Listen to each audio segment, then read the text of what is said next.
Bonjour et bienvenue. Nous allons voir dans cette vidéo comment trouver le lieu idéal pour votre installation, votre cabinet. Le cabinet idéal est dans un lieu forcément idéal. Donc, trouver ce lieu idéal n'est pas évident au début lorsqu'on s'installe en tant que thérapeute, coach ou consultant. Et justement, faire ce choix peut être aussi un frein parce qu'on va penser à mille choses.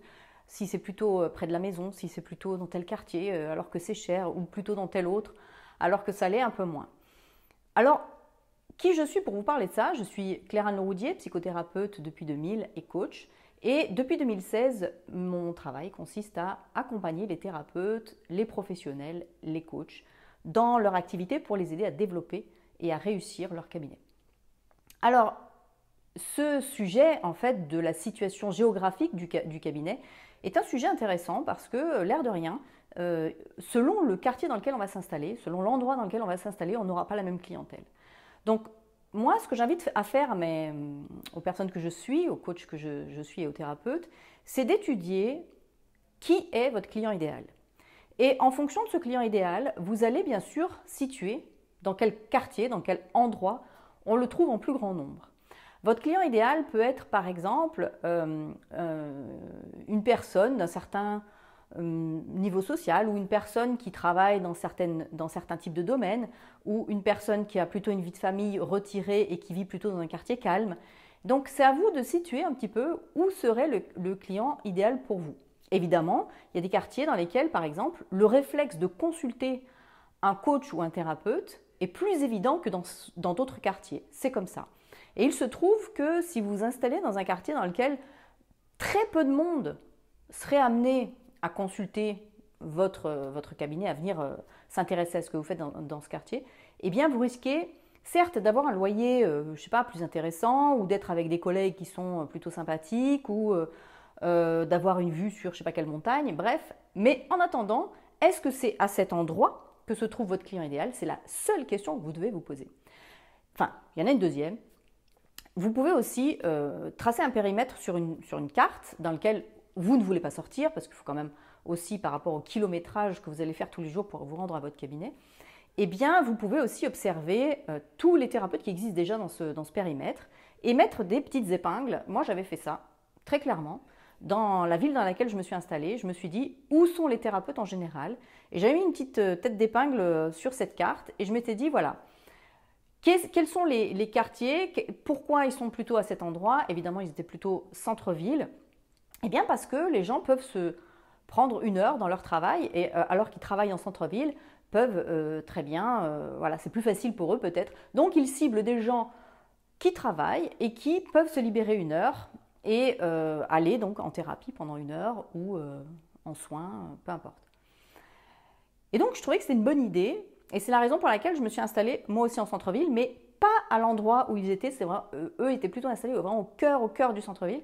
Je me suis installée sur un endroit en fait qui est très proche de la sortie de la ville, mais qui reste quand même en centre-ville. C'est-à-dire qu'une personne qui habite en centre-ville, ben, elle peut faire ce pas d'aller jusque-là. Mais en revanche, celui qui est vraiment amené à quitter, à rentrer, sortir, il y avait un parking en face, eh bien, il passe par cet endroit-là. C'est-à-dire que je ciblais aussi finalement les gens qui habitaient à l'extérieur de la ville. Et ça m'a permis comme ça d'avoir une clientèle justement pas mal de gens qui venaient de l'extérieur et qui avaient ce parking en face. Et puis d'autres qui étaient du centre-ville et qui avaient du coup cette possibilité de venir à pied.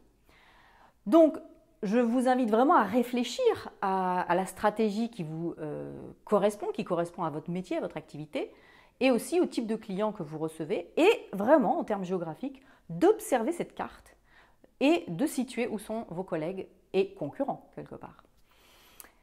Et puis, c'est vrai, lorsqu'on commence, on va se dire, le plus simple, c'est de s'installer, voilà, si on est propriétaire d'un appartement, de dédier une chambre pour ça, on l'aménage en bureau, ou si on a une maison, d'aménager une partie, une véranda, un garage, et d'en rendre cet endroit un vrai cabinet, avec même peut-être une salle d'attente, et que du coup, c'est pas cher du tout et c'est très pratique. Sauf que, si, ça peut l'être, mais si vous êtes vraiment très très loin du lieu de vie de ces gens-là, ou si vous n'êtes pas sur le chemin qu'ils empruntent régulièrement, eh bien, il est fort probable qu'ils préfèrent aller chez un collègue et concurrent.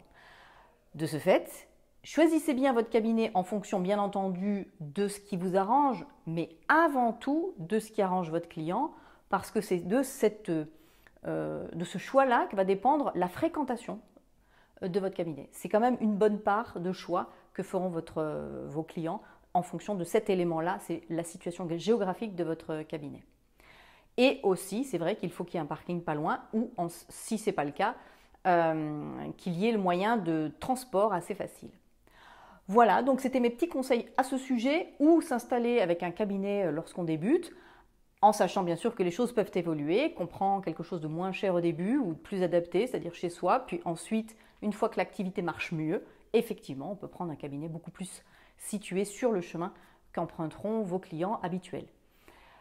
Je vous dis à très bientôt et en attendant, vous pouvez vous inscrire si vous souhaitez avoir plus d'informations sur ce sujet-là, comment réussir son activité, comment attirer plus de clients ou en tout cas avoir des clients qui viennent plus facilement chez vous.